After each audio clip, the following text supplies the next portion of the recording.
You are listening to Leaders and Legends, a podcast produced by Veteran Strategies and featuring conversations with fascinating and impactful men and women who have shaped our world, our communities, and our history. My name is Robert Vane, Principal of Veteran Strategies, and your host for our discussion.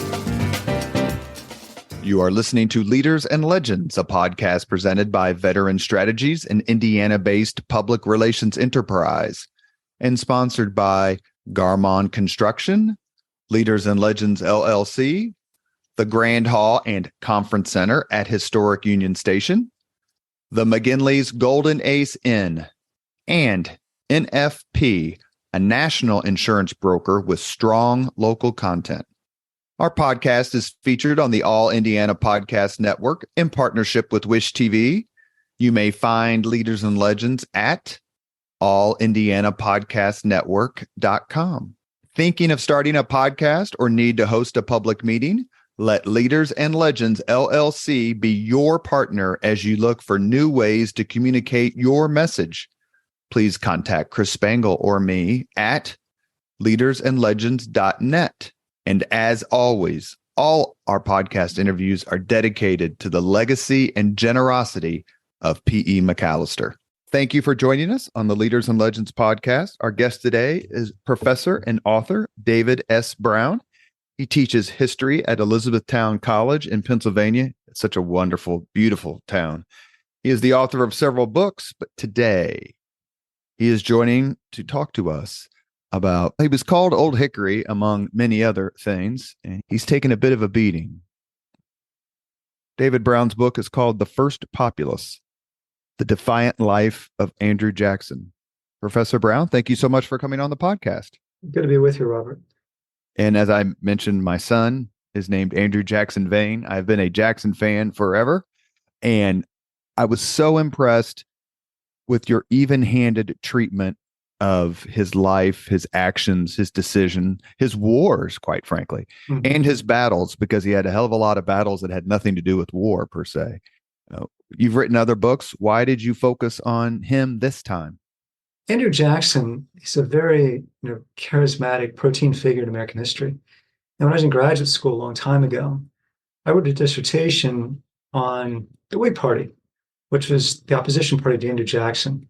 And that got me to look at Jackson in a fairly systemic way, looking at Jackson's papers and whatnot. And I didn't know then I was going to write a biography of Jackson someday, but the man interested me. And I would find myself from time to time, whenever a new major work on Jackson came out, drifting back to him. And in 2016, 2017, lots of talk, contemporary talk about populism in America. And that got me to think about Andrew Jackson in a fresh way, not just as somebody who was a figure in regards to the Bank War or the nullification crisis or the War of 1812, but somebody who was a kind of an early populist leader in this country. And digging into Jackson, it's fascinating. The first president, he was president number 7, the first not to come from either Virginia or Massachusetts, two kind of quasi-aristocratic states. And how does that kind of Western background play into the idea of populism in this new constituency?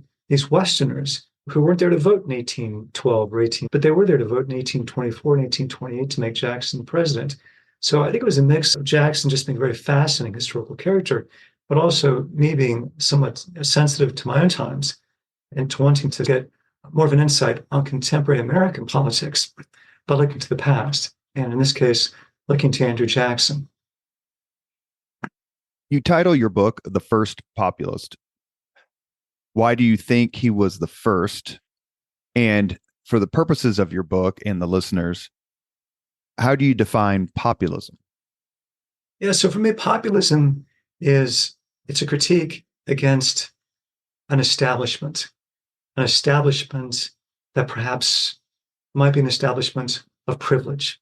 So in Jackson's time, what we see by the 18 teens and 20s is a rising Western constituency called upon to pay their taxes, to do good work, to serve the nation's military. And by the 1820s, it really wants its share politically as well.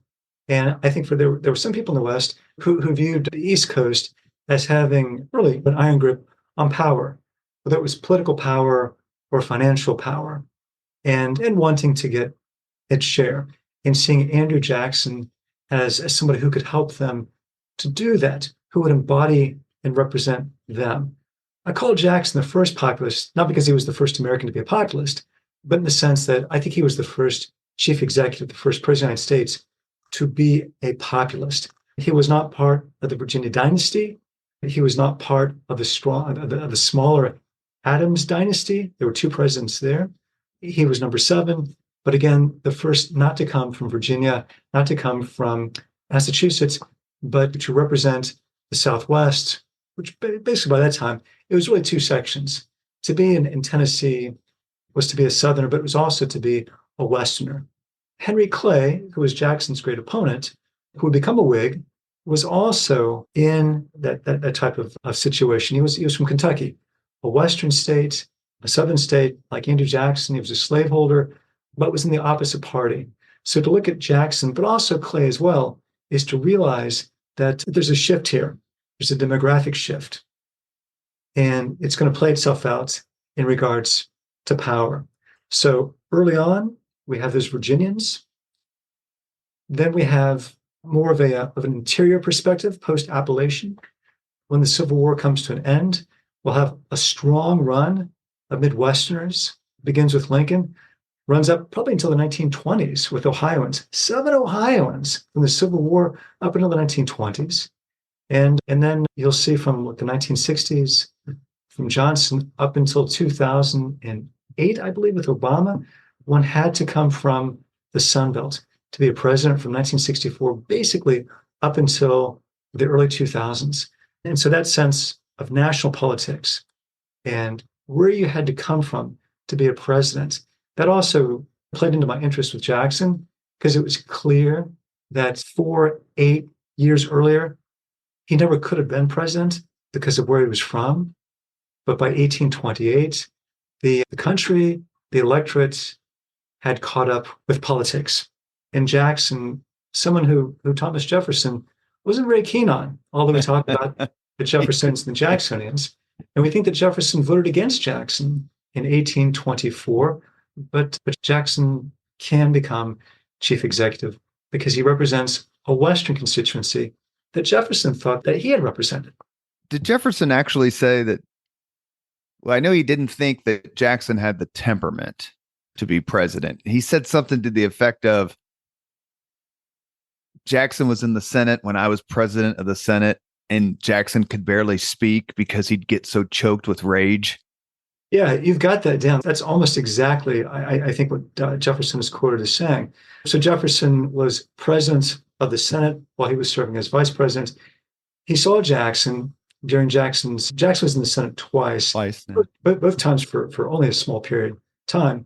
And you got it right. Jefferson, he was impressed with Jackson, but for the wrong reason. He thought that Jackson could not control himself emotionally. I don't know why I find that so amusing, but I do, because it fits into the persona of Jackson. And we're going to talk about his administration, his fights, his time in combat as a commander. He's a very successful military commander. He doesn't usually get listed among our greatest generals, but certainly you could make a case that the Battle of New Orleans was as big a turning point in our history that didn't occur in the Civil War or Revolutionary War.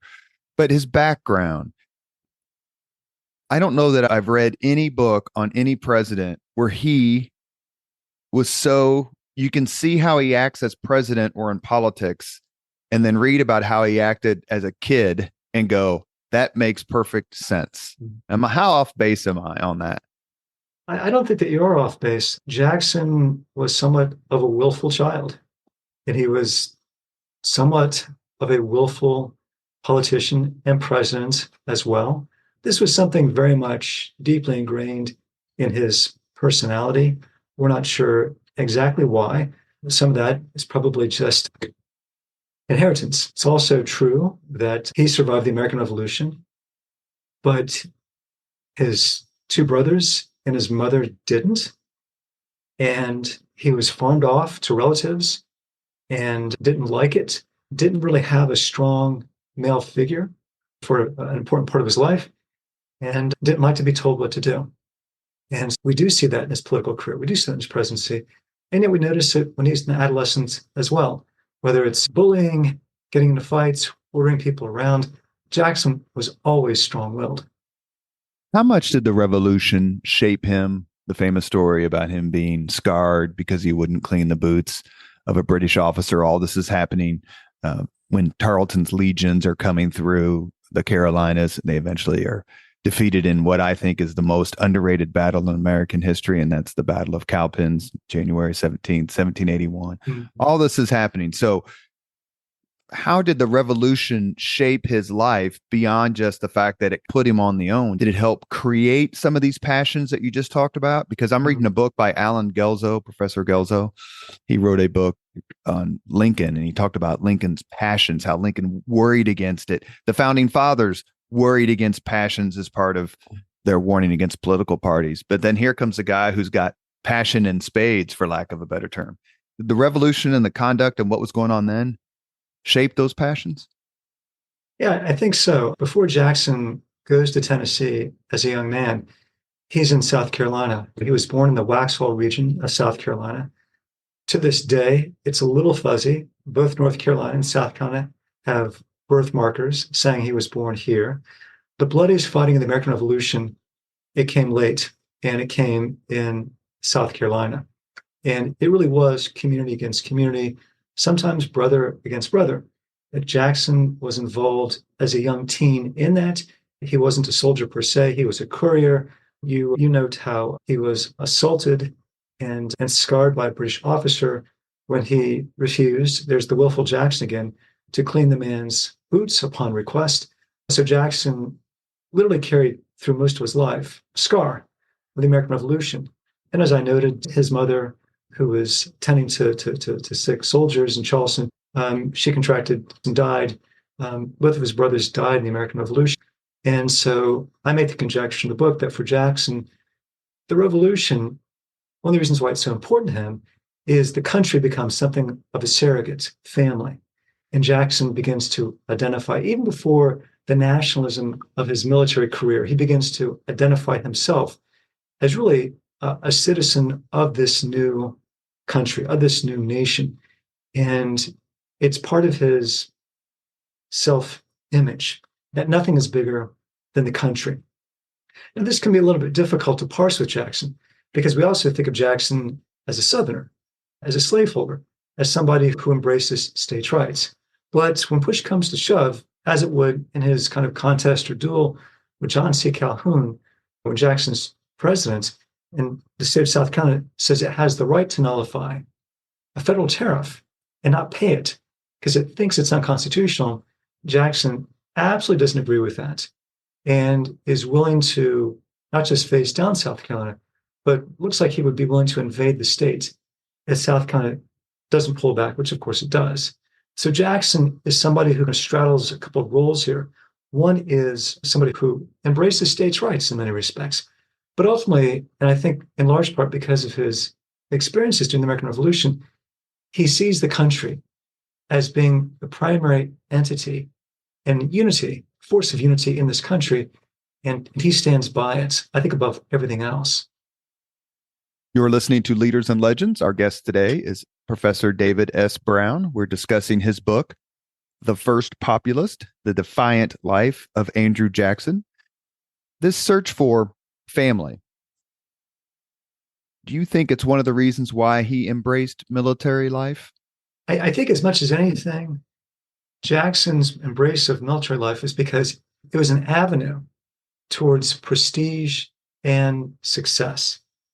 So if you were, for example, if it's the Middle Ages, if you're in Europe, and if you're not born to aristocracy, then the church or maybe the military, that's a good route to go if you can get it, And so in Tennessee, a territory, then a new state, the military, the militia, that was a sign of prestige. Jackson, a proud man, his mother had wanted him to train for the clergy because that was also an area of prestige. That's not going to happen.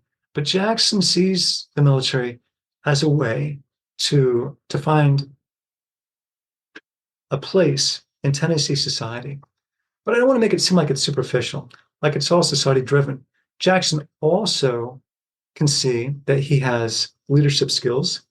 He can see that he knows how to move and to motivate men. And he turns out to be an incredibly effective officer. But there was no West Point at that time. West Point doesn't come out, isn't created until Jefferson's presidency.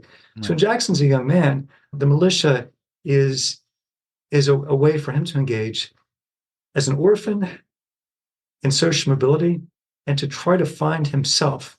He knew he had leadership skills. I think he tries to do the same thing by studying the law. And by both routes, the law and the militia, he could, and then to buy property, and then to become a slave lord in Tennessee, he would become that elusive thing that most men weren't at that time. And that is a gentleman. Yeah. So that comes out, if you've ever, I know you have, but if anyone listening has seen Gone with the Wind, the famous scene where Rhett Butler tells the Southerners they're going to lose, and the one guy goes, "What do cannons mean to gentlemen?" That's exactly right. We focus so much on when we discuss, for example, Lincoln and his career in the law, traveling the circuit, and his lawyer's intelligence and logic. Is it fair to say we can't really do that with Jackson? His legal career as a judge and certain things just doesn't. Does it have the same influence that it had on Lincoln as president, or is it just one phase of his life? One of the things that really surprised me when I was researching the book is looking into Jackson's writings, his papers, his correspondence. And Jackson was a better, sharper, more coherent thinker than I would have guessed before I started the project. Looking at some of his arguments for why the National Bank, in his view, was unconstitutional. Looking at his arguments in regards to states' rights, Jackson had the mind of a canny, shrewd lawyer. Didn't always come out in the moment, but when he had time to think and reflect and to make multiple drafts of an issue, Jackson could be very impressive. And of course, the longer his career went on, the more he was around impressive individuals, culminating as chief executive with a cabinet of people like Roger Taney, Martin Van Buren, very capable people. And Jackson clearly could hold his own with these figures. He was not the figurehead. He was not some military chieftain who was prevailing upon the expertise of more knowledgeable and learned men to make his presidency a success. He was very much engaged with these men. And that's something that was, for me, it was unexpected. One of the things that I kept thinking about as I was reading your book, which is very fair, it's fabulous, it's wonderfully written, is you forget, I'll speak for myself, I forgot how prominent Jackson was before he was president. And that there's a whole, he was born in 1767, isn't that right? 1767? Yes. That before the Battle of New Orleans in 1815, but he interacted with Jefferson. He knew Monroe and Madison and all these folks who were of the revolutionary generation. And there's a whole aspect of Jackson's career that happens long before he decides to run for president. Is that something that you wanted to emphasize? Because I really got that from your book, that before he ever became Andrew Jackson president, he did all these other things and interacted with all these other famous American figures. That was his life. And so if you're going to write the history of the presidency, then that's great. And you don't have to go into that much detail. But if you're going to write about the life and times, then that's all part of the historical record. And I think with Jackson, I think it makes even more sense because he's one of those chief executives. There aren't probably a lot of them. Jefferson comes to mind. Theodore Roosevelt comes to mind, but they'd never been president. People had still been writing books on them about various aspects of their careers. So yeah, Jackson, the man was on the Tennessee State Supreme Court. He was an incredibly consequential figure in the Tennessee militia before he became an officer in the United States Army. He was a congressman. He was a senator. He was one of the founding fathers, a very young one, wasn't the major figure, but he was there in Tennessee statehood. And before the consequential Battle of New Orleans, he was the victor with his army at the Battle of Horseshoe Bend. And that doesn't get a lot of attention, but that was an incredibly consequential battle and campaign in that it really knocked out Creek power, Native American Creek power in the Gulf region. And militarily, it played a critical role in the War of 1812 for the US. But more than that, when we think about the opening up of the Southwest, and we think about, for example, Indian removal, which takes place under Jackson's presidency and continues on under Van Buren's. We think about Jackson as chief executive, but as a military officer, years before he became chief executive, that Creek War begins a process of removal that Jackson will only continue doing, really for the rest of his career. Probably nobody was more consequential. And this is something that Americans would applaud him for. Most Americans, not all, in the 18 teens and 20s and 30s is the process of removal. But of course, this is now one of the things by which you had mentioned, I think earlier, Jackson's reputation dropping, that now we tend to see as being a negative mark on Jackson's record. You are listening to Leaders and Legends, a podcast presented by Veteran Strategies, an Indiana-based public relations enterprise, and sponsored by Garmon Construction, Leaders and Legends LLC, the Grand Hall and Conference Center at Historic Union Station, the McGinley's Golden Ace Inn, and NFP, a national insurance broker with strong local content.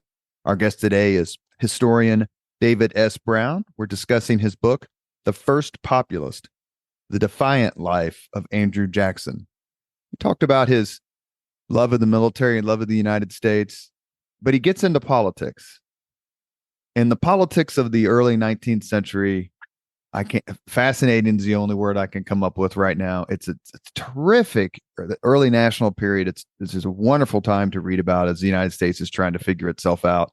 And so many men who are in power are trying to figure themselves out. Why did Jackson turn to politics? Was it part of being a gentleman, or did he have the sort of ambition that drove men to run for office?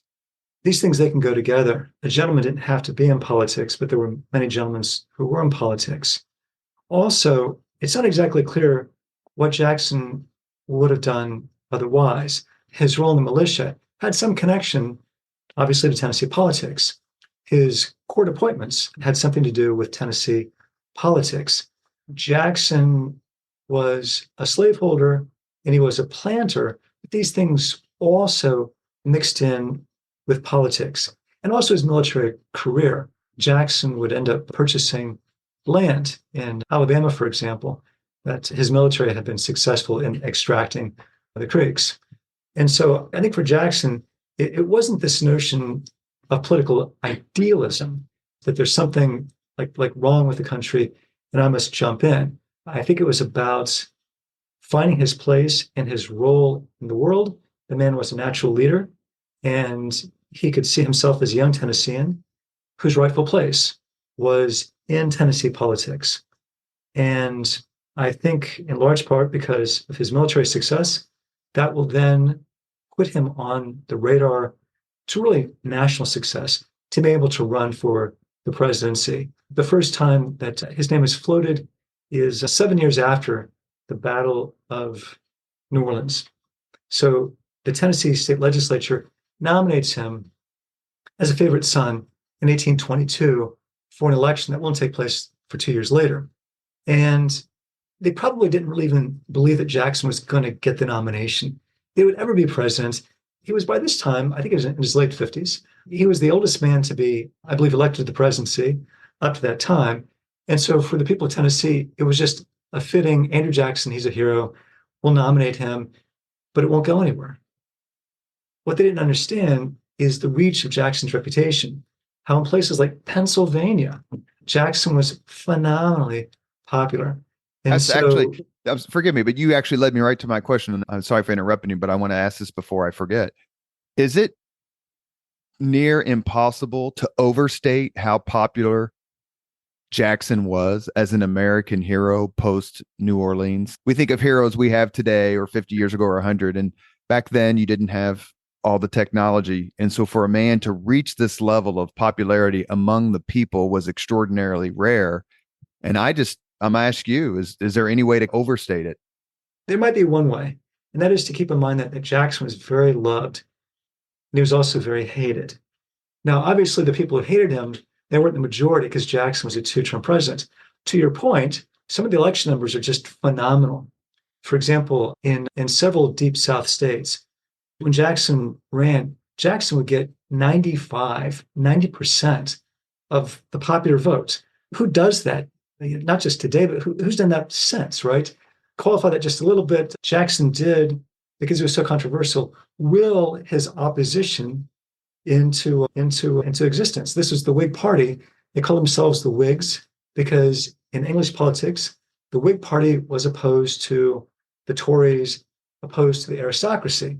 And in America, the Whigs were trying to say that Andrew Jackson, he says he's a Democrat, but he's really King Andrew the First. He's so powerful, he's like a king, an incredibly popular king. So there were a few New England holdouts who were immune largely to Jackson's magic. But yes, if you look at the Western states, if you look at the Southern states, and even a quote unquote Eastern state like Pennsylvania, Jackson was phenomenally popular. We've mentioned it a few times. I want to get your take on the importance of it. Is it January 8th, 1815? Is that the battle? Yes, January 8th, right. 1815, the Battle of New Orleans. It's the last major battle of the War of 1812, famously fought after peace had been signed.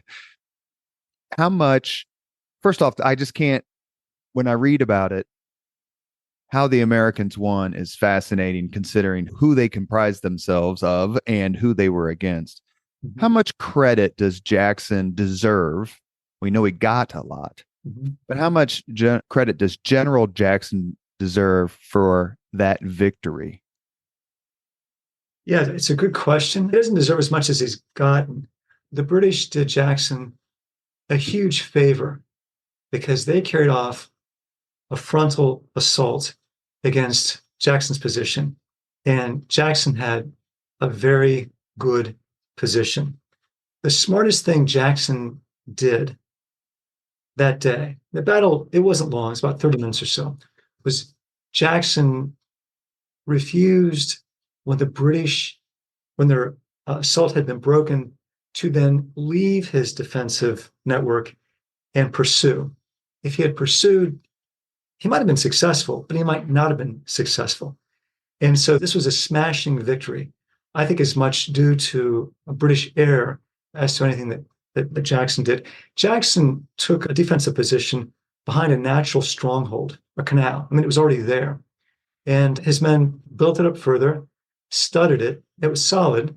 Jackson also had a position across the Mississippi River within sight of where his position was. That position was not well defended. The British had sent a force early in the morning to take that position, but it was slow, got hung up in the river.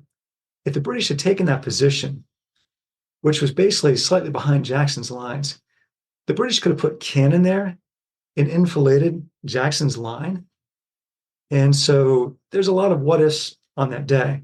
Jackson, absolutely, he deserves credit, but I think it's a qualified credit.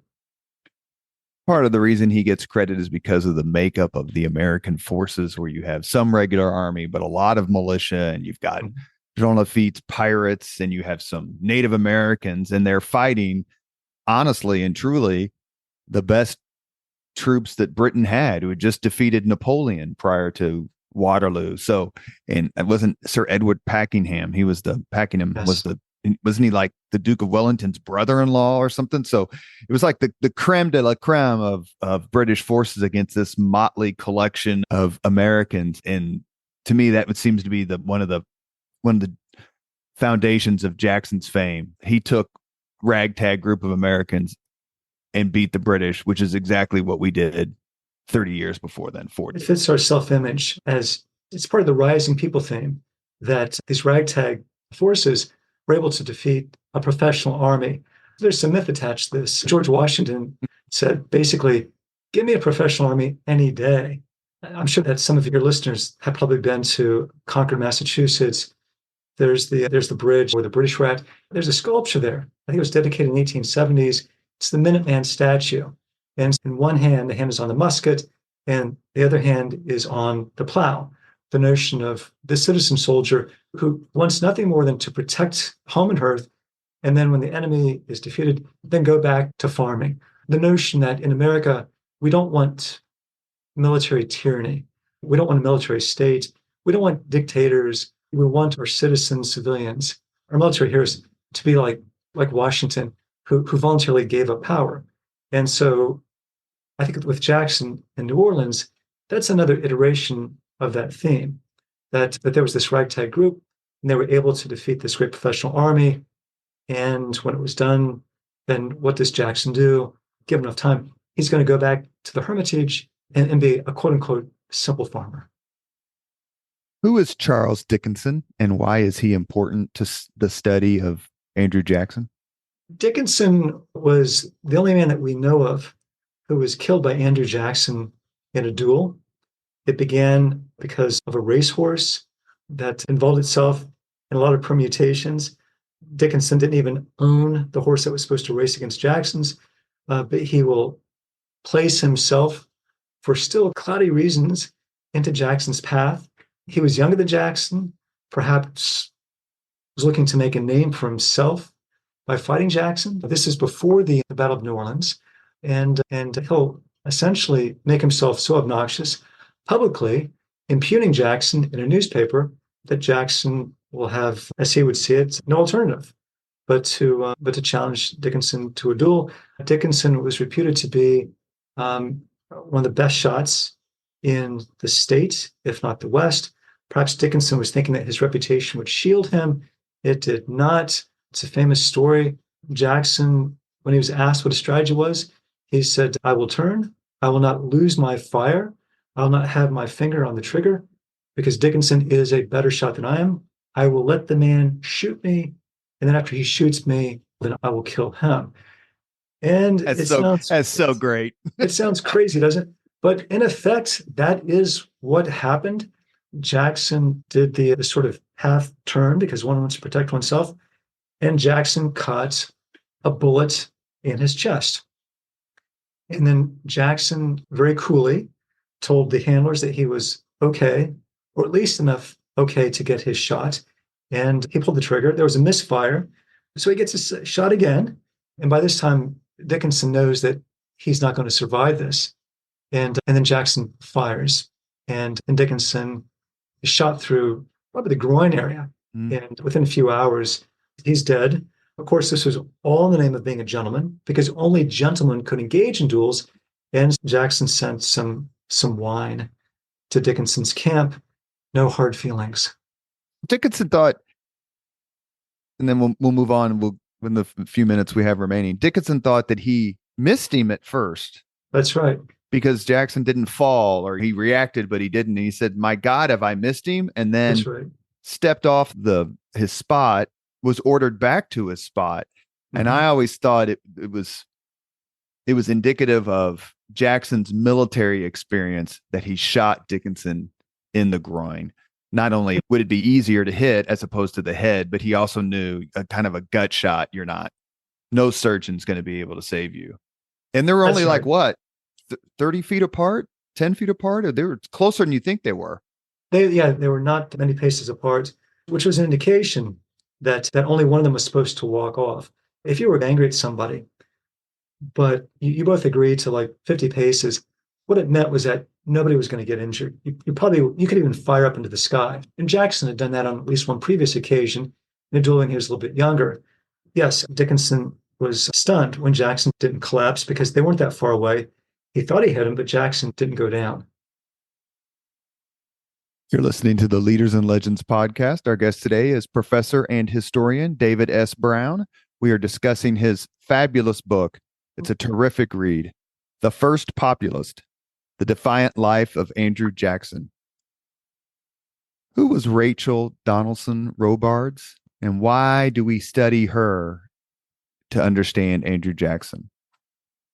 She was Jackson's wife. When Jackson met her, she was married to another man. Jackson and Rachel fell in love.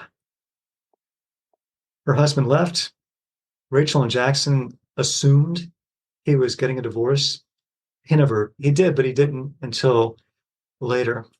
And so that meant that Rachel was a bigamist, and she and Jackson were committing adultery. And this was an embarrassment for both Rachel and Jackson.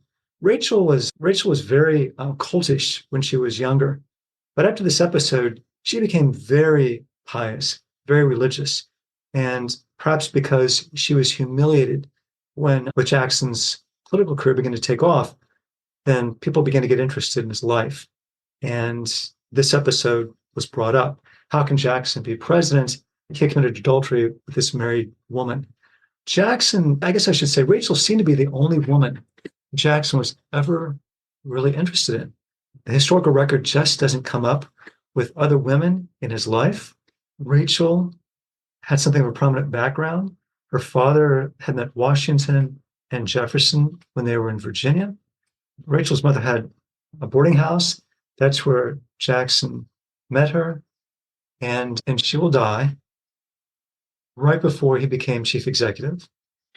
This was the campaign of 1828 when he was elected, and when the opposition really attacked Rachel and her background.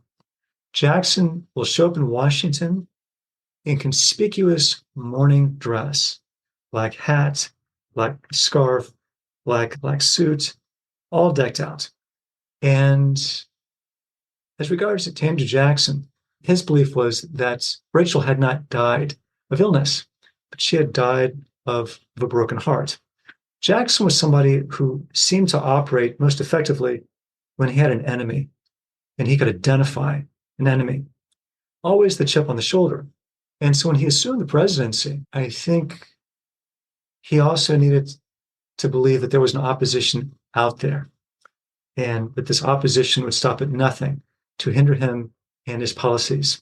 And so, for example, when he thought of his great political opponent, Henry Clay, or say, John C. Calhoun, he could not detach them from the political criticisms that were leveled at his wife. And he would associate those men, maybe not with leveling charges against his wife, but being in cahoots with the people who did. One of the reviews we received, I didn't do a damn thing. One of the reviews you received comes from a husband and wife team, and they came on my podcast a long time ago, and that's David and Jeannie Heidler. They call your book, or they say about your book, in this brisk and vividly written biography of Andrew Jackson, David S. Brown gives us a fresh, compelling portrait of Old Hickory. I certainly second that. They came on the podcast to talk about their book, about the press, the media during this early national period. I had George Will on the podcast about a couple of years ago, and we were talking about modern politics. And I said, when someone says that politics is rougher now than it ever has been, your answer would be, and for one of the few times on the podcast, he laughed. And he said, and I think his answer exactly was, ask Andrew Jackson. Talk to us a little bit about the proliferation of party newspapers, because that's what they were. And to me, the unparalleled viciousness of personal campaigning. Sure, most newspapers in the country were political newspapers.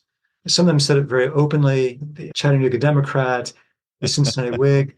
Others didn't, but most were political newspapers, and lots of mudslinging.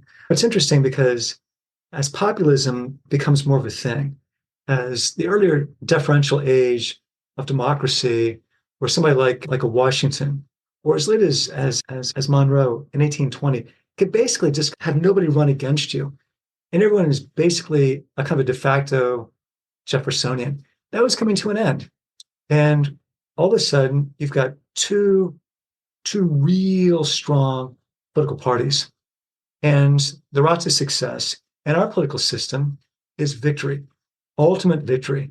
In a democracy, at least our democracy, if you get 49%, congratulations. You get nothing, you lose. And so I think that made partisan politics particularly a rough and tumble event. Because if you're going to invest money, if you're going to invest time, it only works out if you win. And so it did not take long for attacks on politicians to then become attacks on, in Jackson's case, your wife, your everything you did in the past is being vetted. We know that now because we all live online. But to the best that they could in a pre-electronic age, they did the same thing back then. And so Jackson's experience as a military officer would be brought up by his critics to say that he was a military chieftain. There were times where he kept men in the army, even though their contracts were up, which is true, by the way. And so things that politicians wouldn't have touched Jackson on, if Jackson was just a local state figure, they will attack him with when he becomes a national politician. The invasion of Florida, obviously under when Monroe was president, something Sure. you detail.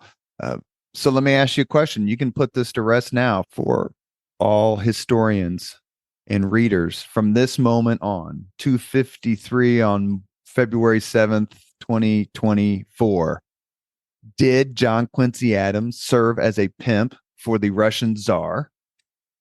And was Andrew Jackson a mulatto born of different colored parents?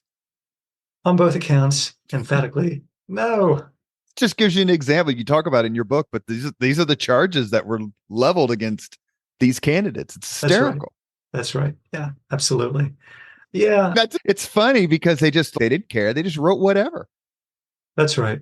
People are people. And for better or for worse, when we're thinking these are pretty difficult times we're living in, and they are they unprecedented? Oh, absolutely not. Great point. In 1824, Andrew Jackson runs for president. It's a 4-person race. William Crawford, Henry Clay, and John Quincy Adams, who was Secretary of State. Jackson has the most popular votes. Jackson has the most electoral votes. John Quincy Adams becomes president. Henry Clay is named Secretary of State. Why is this not the corrupt bargain of historical lore? I don't think it's a corrupt bargain because I think even if Clay had not supported Quincy Adams for the presidency and not supported anybody, but was just neutral, I think that there's a great chance that Quincy Adams would still have made him a Secretary of State. As I mentioned before, with populism in the West looking to get its share, very few people had served in these kinds of positions from the West. Clay might have been our first Westerner to serve as Secretary of State. Clay was very adept. Clay had a significant constituency. Clay had just come in third for the presidency. Clay was a former Speaker of the House. Clay was somebody who had already served, I believe, in 2 presidential cabinets. So for him to get the top post in the cabinet, that was probably his due at this time. The only way that Quincy Adams could have got out of that is if he could have made Jackson his Secretary of State, because then the West, they would have their position. I don't think that it was a corrupt bargain. That wasn't Quincy Adams's style. Both he and Clay were simpatico enough on the issue of nationalism. They both believed in a more powerful central state and with a national bank. And so I think when you put all that together, I think that Henry Clay was an understandable choice for the cabinet. Is it also fair to say, however, that slandering the outcome of the 1824 election as quote unquote the corrupt bargain is probably the most brilliant political messaging of this time period. Yes, I think that's correct. There's not a lot of political messaging going on at a sophisticated level, but to take a slogan, corrupt bargain, conjuring notions of circa 1820s deep state, and the fact that it looked very much, and this isn't all untrue, that people on the East Coast, the politicians in the East, would feel more comfortable with a second Adams presidency than, say, a Jackson presidency. That's true. That Walnut Street, before there's Wall Street, there's Walnut Street, the financial district of Philadelphia, would feel more comfortable with an Adams than a Jackson. I think that's also true.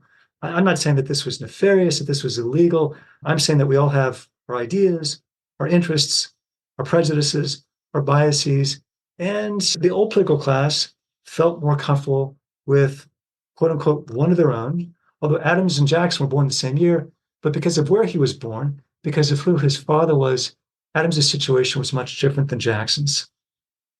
And you have the situation where Jackson can point, or his newspapers and the handbills and his supporters, the people chose me, but the elites chose John Quincy Adams, and now he's your president. In 1828, there's a rematch. There's no doubt this time Jackson wins easily. In 1832, he gets revenge again and defeats handily Henry Clay when Jackson runs for a second term. Jackson is president for 8 years. Some of the most important decisions, especially as the 19th century unfolds.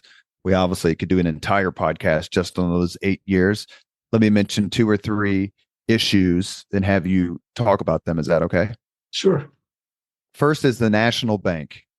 Yeah, I got a C+ in micro, a C in macro, so I don't want to get too heavy into this. But the National Bank, is it fair to say that was a symbol of the fights that Jackson had fought his entire life, certainly in politics? Yeah, Jackson once referred to the bank, to a group of Philadelphia bankers, as a monster. He thought it was unconstitutional. There were those who disagreed with him on that, including Washington and Madison, who both had signed bank bills in the past. Jackson saw the Second National Bank as a symbol of corruption and decadence, and in a nutshell, thought either you could have the Republic or you could have a bank system run by the government, and he associated that with corruption. But he didn't think that you could have both, and he thought that the British system was corrupt in part because of its banking system. And in the name of trying to preserve Republican virtue, Jackson will veto the Second National Bank of the United States out of existence. How much of this fight do you think Jackson got right? He got some of it right. Clearly, the Second National Bank of the United States was playing politics. It had put some money into John Quincy Adams's campaign in 1828.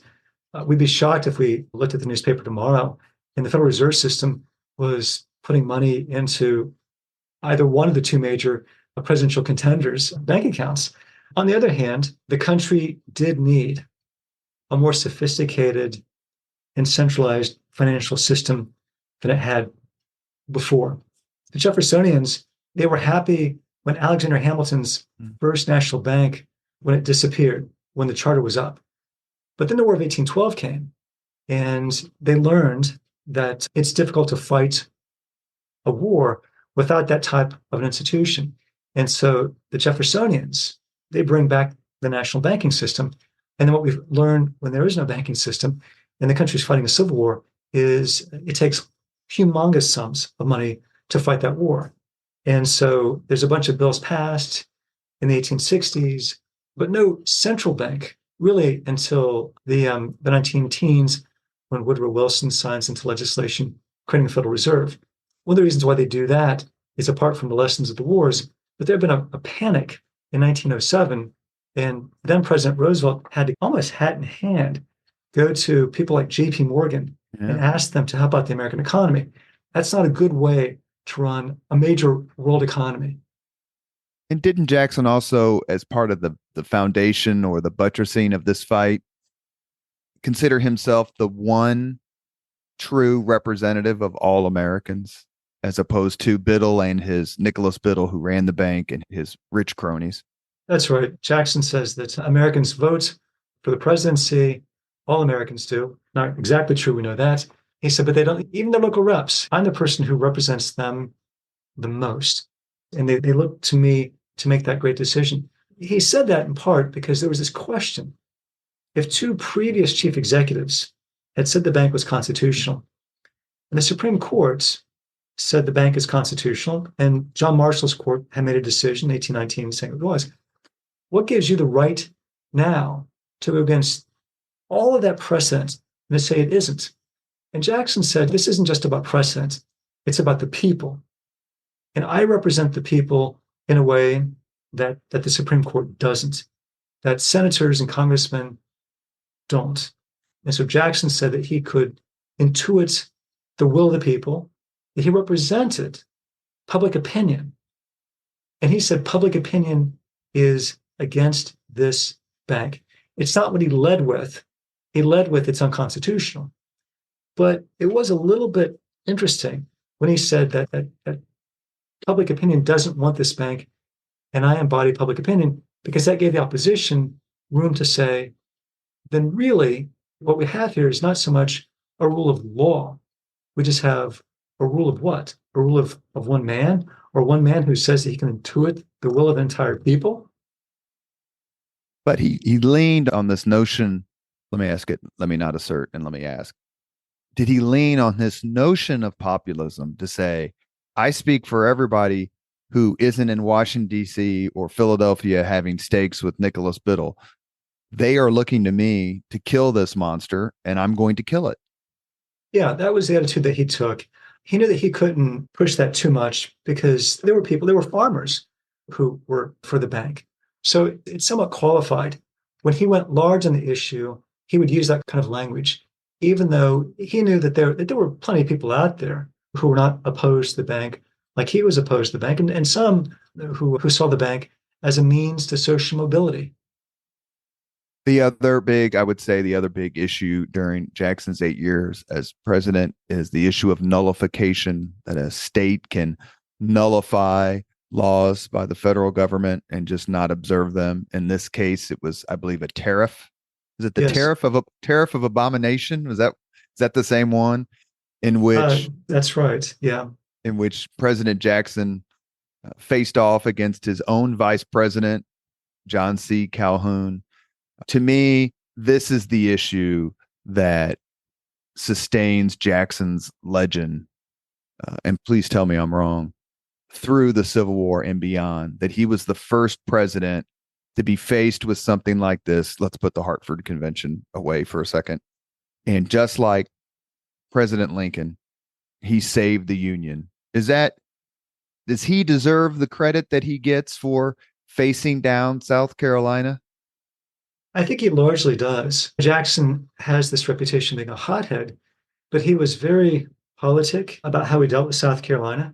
He removed a lot of the soldiers and officers from Charleston Bay who were native South Carolinians, and replaced many of them with soldiers from other places, so that the South Carolina continued to refuse to pay this tariff, and military action was needed.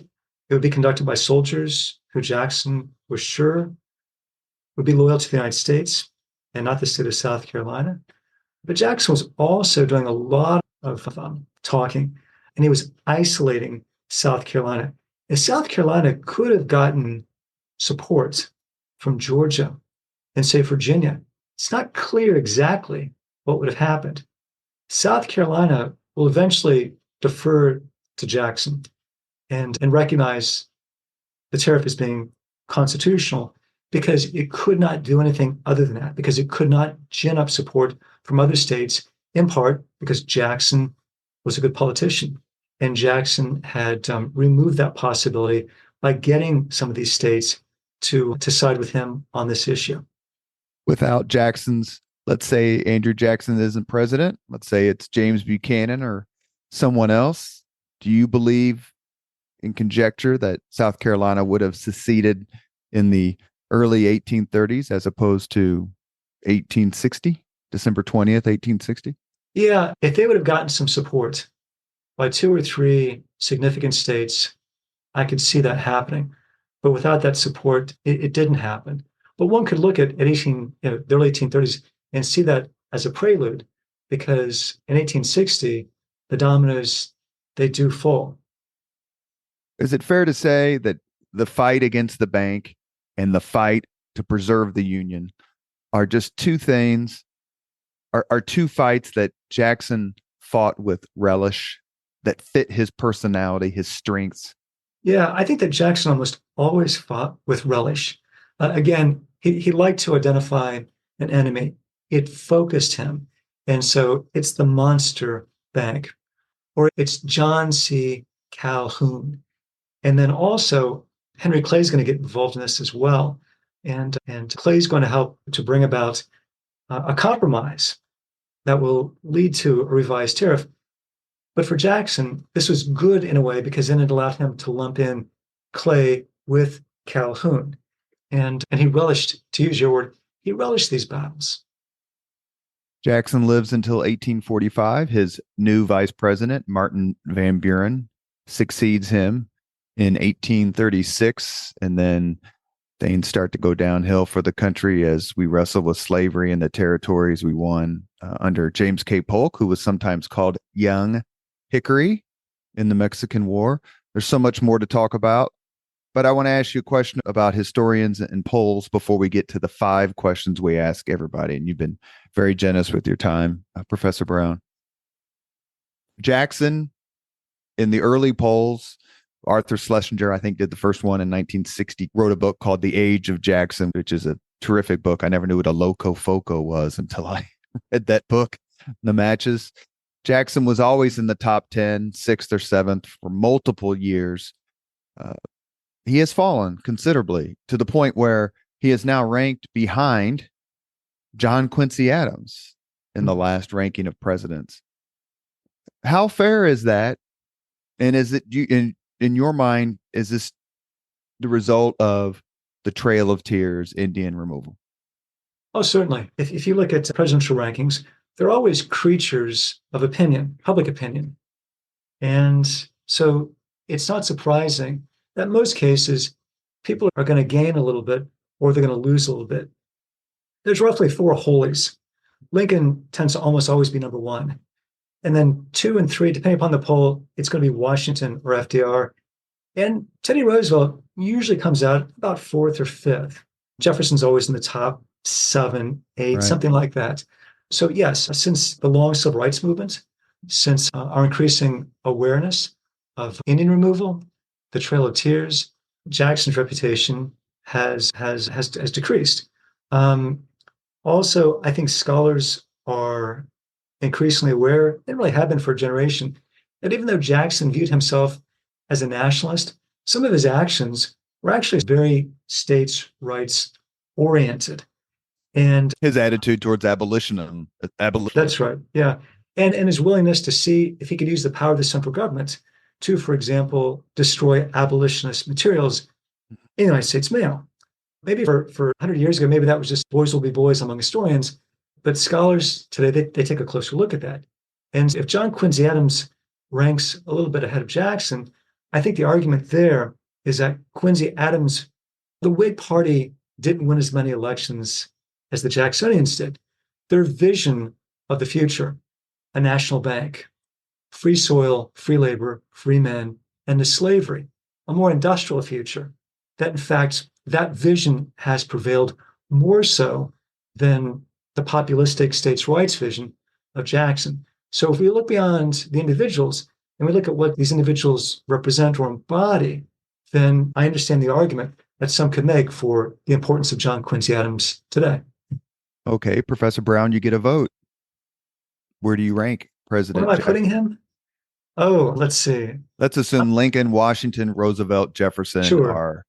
are your top 5 or 6. Let me parse this way. If it's a traditional poll, more along the lines of popularity, then I understand where Jackson's around 15 to 20. If it's about consequence, who are our most consequential chief executives, then I'm thinking Jackson might come in someplace around 5 or 8, because the bank war removal nullification crisis. These were very consequential to the United States of America. And if Jackson was younger or in ill health and he wasn't carrying people's bullets around and he decided to run for a third term in 36, you think he would have won handily? Yeah, I think so. Sure. We've reached the point in the Leaders and Legends podcast where we ask the same 5 questions of all of our guests. Professor Brown, are you ready? Fire away. What was your first job? My first job, I helped my family to plant and cultivate tobacco. Professor Brown was a gentleman. Hard scrabble, rural Ohio. Number 2, what was your first concert? The Kinks, 1985. Arena. The Kinks are so great. That's the first time we've had the Kinks as an answer. And I've done 256 interviews. Good for you. By the way, do you remember what George Will said? About? First concert. I don't off the top of my head. Okay. The best answer, we've had a lot of really good answers. We've had one occasion where 2 people had the exact same first concert. Ooh. 2 completely different people, obviously. Yeah. But my favorite answer is, I believe it was Helen Rubenhold. She's a historian of the Soviet Union. She came on the podcast to talk about her book about the fall of the Romanov dynasty. And I said, what was your first podcast? Or excuse me, forgive me, your first concert? 1962 in a bar, the Beatles. Oh my God. She saw them. Yeah, they were just still a pub band. Oh yeah. Wow. I said, what was it like? She goes, we were screaming just as much as they were screaming in Shea Stadium 5 years ago or whatever. She said they hadn't made it big yet, but they were huge among kind of that world. So yeah, I saw the Beatles in a bar. Number 3, if you could suggest any book for someone to read, which book would you recommend? I love Walden. Henry David Thoreau's Walden. I think it's something that you could live by if you were of mind to. It's not for everybody, but you asked me for my favorite. There it is. Number 4, if you could witness any event in history, be there in person as it happens, which event would you choose?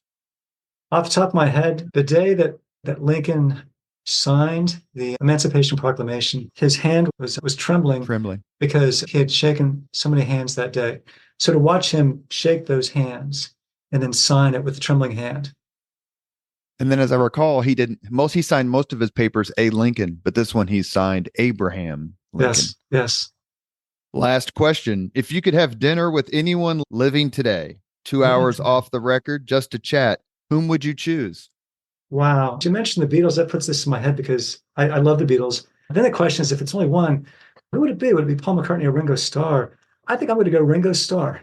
A lot of Paul McCartney answers. That is the first Ringo Starr answer. All right.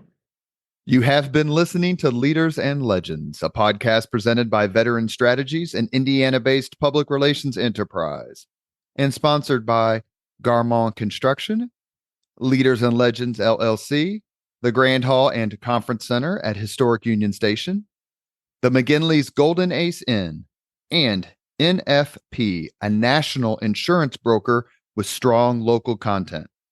As always, all our podcast interviews are dedicated to the legacy and generosity of P.E. McAllister. Our guest today has been Professor David S. Brown. He wrote the book we are discussing and that we did discuss. It is terrific. Please pick it up at Amazon or your local neighborhood bookstore. The book is called The First Populist, The Defiant Life of Andrew Jackson. Somehow we got through this damn podcast and didn't mention Trump once. And I don't know how we did it, but I congratulate you on your terrific book and your time today. It's wonderful, and I hope you can come on the podcast again. Thanks, Robert. How a lot of fun. Thank you very much for listening to Leaders and Legends, brought to you by Veteran Strategies Incorporated. If you want to contact us about this program or our menu of public relations services, please send us an email at robert@veteranstrategies.com. That's robert@veteranstrategies.com.